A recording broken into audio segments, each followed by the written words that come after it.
maybe I should. How do I hold this lightsaber? Forget it. Zoinks!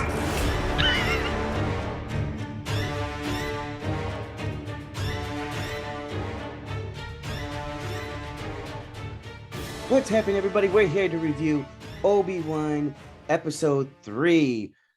Rich, let's review this damn thing. So right away, we're gonna get into the review of Obi-Wan Episode 3.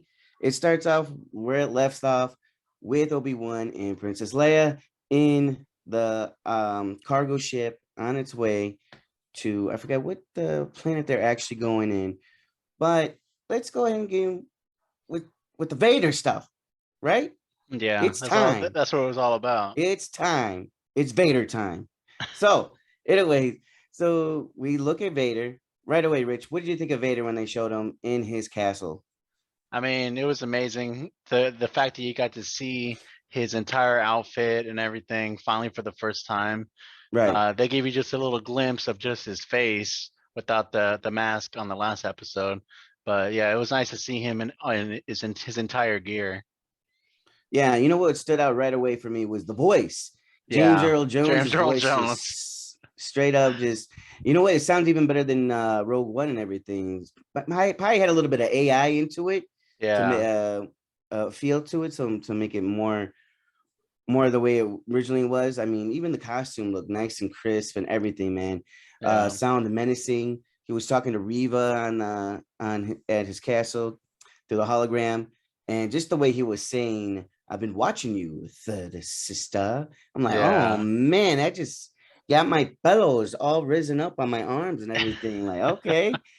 Um, so let's talk about Leia, man, and Obi-Wan. The Leia and Obi-Wan relationship is still building. Leia's still involved in the story. I know me Yeah, and you kind of said we kind of want to not see as much as Leia, but looks like we're getting her for a while yeah. as the main story. But anyways, let's just get into it. Leia and Obi-Wan. How did you think about their relationship? How it's coming about?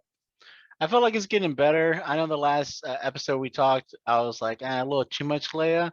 Mm-hmm. But now she's like less of the bratty type, I guess. And the Yeah. last episode she was just not, she was just a little brat running around, trying to get away from people. But this one she's a little bit more calmed down, and she starts like noticing that Obi-Wan knew her mom, and she Right. starts questioning about that. And then she even asked Obi like, "So are you my dad?" Like she started asking those personal type of questions when they're on that transport. So yeah, it was nice to see like that side of her. And Right. yeah, I felt like the relationship between them it's getting better. I mean, who would have known we would have a little cameo from Seth Rogen as Freck? You know, that freaking Yeah, alien guy, man. yeah, Holy crap. I was like, was that Seth Rogen with that yeah, voice? But anyways, yeah, the relationship is getting better, and you could felt how, love how the actress, the small actress, and Erin McGregor are acting together. They yeah, got really good chemistry, actually. They really do. And then you find out, she's like already since like you knew my mother, and the way he was looking into her eyes and everything. yeah. um but yeah, that relationship is pretty good, getting better, getting a lot closer. Dude, it was another badass scene for me. It was so cool for me. I don't What? know what it was, but it was next was we see Riva, right? Riva just coming down, going to the, I guess you call it Inquisitor headquarters. But Yeah, man, her coming down, landing on that plane, and just walking, strutting, you know what I'm saying? And yeah, everybody, I'm paying attention to the background, and all the stormtroopers and officers and everything are just standing. As soon as she goes, they just stand like 10 hut. You know what I'm saying? yeah. Like, man, that's some badass shit right there. I like that. Um, what did you think about the Inquisitors with their interaction at their little headquarters? What did you think about that little situation? I liked it, but one of the parts I liked the most was the fact of how they showed how the Inquisitors like worshipped Darth Vader. Like in this episode, you get to see like how powerful of a pull he has that people like worship him to where it's like almost like God mode, where they Mm-hmm. just like want to please him and they want to like with the fifth brother and Riva, they're like fighting to be like basically The Vader's right next in hand line. man. Yeah, the Yeah. next in line. Yeah. So this episode, it shows a lot of like the just the pull that Vader has. Like, everyone fears him but Mhm. respects him, and it's just that was my favorite parts of this episode. Two, I want to make a key on that. Riva, I know I made a little criticism a little bit last episode or last review, I should say, with her dialogue and her one note a little bit. You know what? It picked up a little bit in her acting as far as her presentation, her dialogue. So it's getting Yeah, up there a little bit. So she's a little bit more believable for me. So that's good. So it's getting there for me. yeah. Also, I the fifth brother, man. I don't know why. He sounds like Lord Raiden, Christopher Lambert, man. I'm like, it's just, Yeah, what I'm saying? Why is they got this yeah, man speaking like this? But okay, whatever. But anyways, he just sounded like Christopher Lambert from Mortal Kombat. So anyways, here we go. We see Riva and interacting with the other Inquisitors. And I want to, you know what? Let me piggyback what you were saying about Lord Vader. He is second in command, yeah. out of everything. Out of everything. He's he's the emperor's right hand man. So Yeah, they know, and they also know because a lot of them are force users, so they know how powerful Vader is. They feel it, yeah, So that's why they're trying to impress them and everything else. yeah, So anyways, so that was pretty cool seeing. So next we get like we get Obi-Wan and Leia's situation. They're on the city. They go to an outpost and they found out who they are. Frick ratted on them and everything. And then there was a undercover officer who was for the rebels, supposedly. And then yeah, she takes him to this outpost and whatnot. And it's like an underground railroad type deal, yeah, for Jedis or rebels trying to escape. And then you get a little thing from Obi-Wan saying, "Oh, Quinlan Voss was here." And if people don't know that, go check on YouTube or whatever and just put Quinlan Voss. He's more spoken in the canon lore. He's a Jedi. Very, very spoken in canon, I believe, in the comics. Not really too much on the regular trilogy, but yeah, go ahead and check him out. I read very, very little about him, but he is a Jedi, so he's still alive at this time. So, anyways, so let's just talk about it. Let's talk about Vader coming down, right? yeah, With Reva and all the other Inquisitors are coming down. We see Obi-Wan looking through the little shade, and all you see is Vader. Man, tell me about that scene, what your reaction was when you see Vader coming down the street and yeah, just, you know, trying to get Obi-Wan to come out. yeah. Because he sensed he was there, and Right. then he started just like murdering these innocent people. And this was honestly probably the most brutal I've ever seen Darth Vader. Like I know Right. Anakin, whenever he killed the younglings, that was a pretty shocking little thing, but they didn't show it. They didn't show They that. didn't visually show it. Yeah, they Correct. didn't visually show it. You just assume, they're Mm-hmm. gone. But this one, man, just pulling people out of their house, using the force, breaking their necks, Dude, that just one shocked the hell out of me when he yeah, just dude, snapped his neck. this showed like how far and how gone Anakin is. He's 100% Vader now. He's just there's like right now. There's just no hope. There's just no hope right now. He's out looking for Obi-Wan, and that's his main goal. And he knew that, or he had a feeling that's what would draw Obi-Wan out. But I think that was irritating me though is Obi-Wan stood there looking out for the longest time. Yes. Where Yes. I think her name was Tala, the undercover guard or whatever. I think so. Uh-huh. Tell had to pull him. It's like we gotta go, we gotta go. And it's just Mm-hmm. like, dude, how long you gotta stare at this guy, man? I don't even know her name. I just call her the Sand Snake. She was a Sand Snake Yes, from that Game of Game of Thrones. Thrones. That's all. That's what I know her from. That's what she's always gonna be, man. Yeah, But yeah, you know what, man? That was so awesome seeing Vader walking down. Everybody just terrified. Him coming down, trying doing whatever he can to will Obi-Wan to come on out, force yeah, him to come out and show himself. And then finally he does. He finally realized all you see was Darth Vader's lightsaber. That And was then there goes awesome. Obi-Wan getting his Vader, and he looks at Vader, and he looks at his his lightsaber. He's gonna bring it up, and then he's like, this is how I zoinks, and Yeah, he he just runs. runs. Zoinks. I'm like, this dude, what is he running for, man? What is he running for? Yeah, I'm like, but I get his state of mind. And then you basically got Vader just like taunting him, yeah. He could have ended it at any time. Vader, he could anytime. have ended it.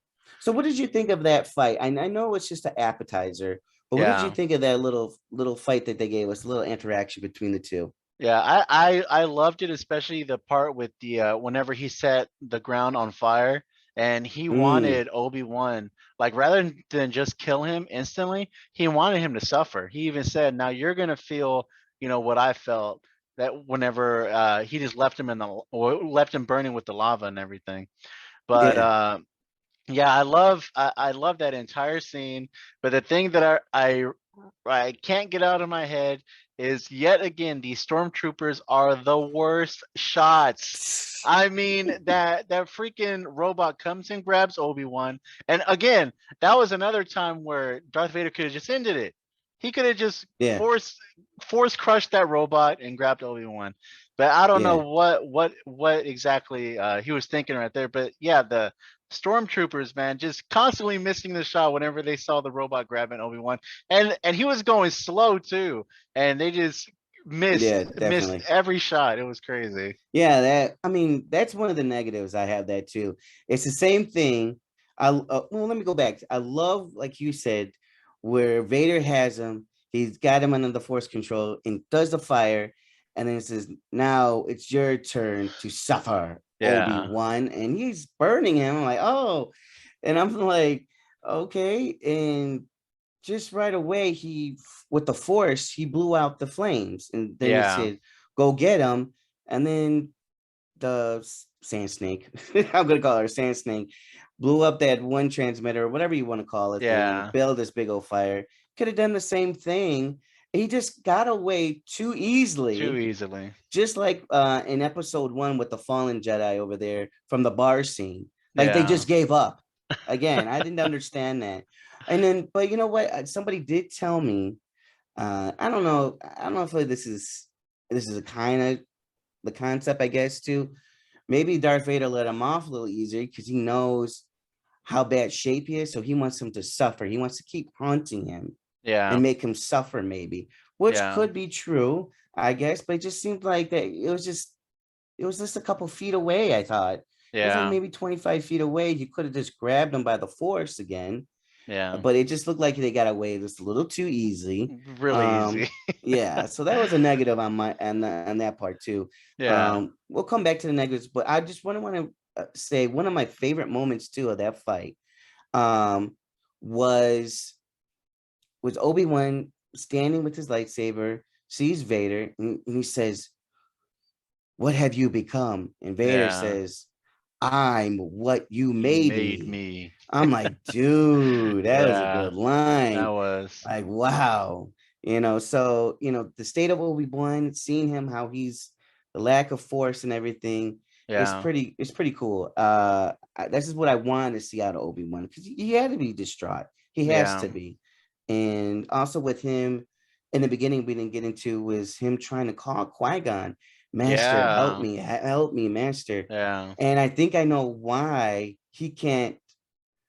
Qui-Gon's not talking to him. He's not focused yet. Yeah. He lost a lot of his force abilities, so he's nowhere near Yeah, he's like a that shell of a man Jedi. he used to be. Yeah, the He's Jedi not he used nowhere to. near that. Yeah. And you have to be to a certain level to order to, in contact. So he's nowhere near, and that's why he can't get. And I think, they're gonna say that. Of course, I hopefully they say that for the Yeah. finale as well. So let's get into the negatives. What didn't you like, other than that last part where we're talking about what didn't you like? I one of the parts that sticks out in my head, and I was watching this with my nephew, and he even put it out. How did Riva find Leia so Mm. fast? Yeah, Like especially with it's not a maze, it's just an underground tunnel. How did she figure out exactly where it led dude. out? Yeah, That part was that a little one bit stands like, out.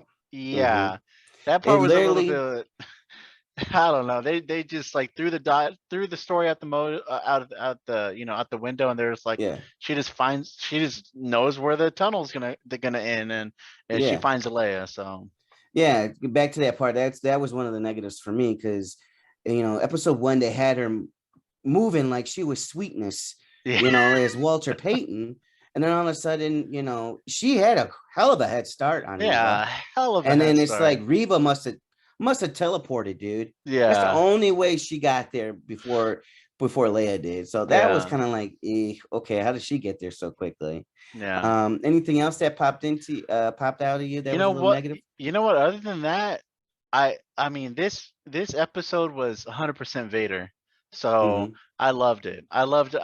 This one of my favorite episodes so far.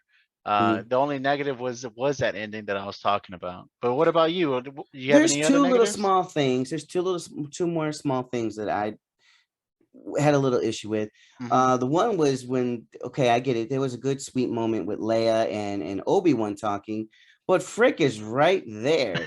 You're You telling can't hear I'm like, anything, you're telling me you didn't hear all what they're talking about? and he's like a I mean, mole man. I thought they yeah, have like amazing hearing or something. yeah. It's like, come on, man. He's literally right there. You could the way they were talking to him back and forth. It's not like they were yelling. Yeah, They were just a little louder, but not that loud. And it yeah, seemed like they were talking a little loud to amongst each other. So I'm like, how the heck is Frick not listening? They know they shouldn't they be like whispering a little bit more, be tone it down. I mean, that's my yeah, little gripe. So I mean, that's why they got caught and went to that outpost with Frick yeah, because they were talking too damn loud. The other thing is the fight. It was cool. It wasn't like flashy like the prequels, but I get it because they're slowly in transition to what they were, more so technical, more technique yeah, on to A New Hope, which I totally understand. But it's just it was shot. A lot of it was shot too dark for me. A lot of it was shot too dark for me, unless you saw a lightsaber lit up a little bit and you could kind of see it. But it was just you could tell a little bit. It was kind of like almost felt like it was shot in a dome. And one of yeah. those domes that they were talking about that how they filmed The Mandalorian, I think. I forgot Hmm. what Disney Plus behind the scenes thing. And you could tell it was shot like in a dome. And it was like, you could tell like the background and everything wasn't like a trilogy movie, like an Yeah. epic Star Wars battle scene would be in. I'm not saying it's supposed to be an epic battle scene, but you could just tell the little bit of the budget right there, which is fine. I totally understand, but it was just a little too dark and not that much leeway to you're just having like little hills and stuff. So that Yeah. was hard for me to kind of watch a little bit, but that was the only two little small negatives, plus the ending and as well as the teleportation by Reva. Yeah. But the question, I think but other than that, this was pretty good episode. Was this the best episode yet for you or no? For me, yeah, so far, this is my favorite Hmm. one. Um, I don't know. It might be a tie with episode one, but I think it's setting up a lot more stuff for us to get ahead, and then we get Yeah. to the main course. So it's got people excited. What's gonna happen next? What's going on now? Yeah. Oh God, I'm terrified. I'm not gonna lie. I'm terrified. Obi-Wan's injured, and all like I'm thinking is, oh God, don't tell me the next episode he's gonna be flashbacking in a damn Bacta tank. Please don't do boba. Yeah. Please don't do that. But anyways, well, what about you out there? What did you guys think about it? Did you like this episode? Was this the best episode yet? How was that Vader and Obi-Wan first scene together finally? What did you guys think about it? Did you enjoy it as much as me and Rich? Leave your comments down below. And also, likes and subs are always free. Yeah. Until next And time, they're always Rich. appreciated. See.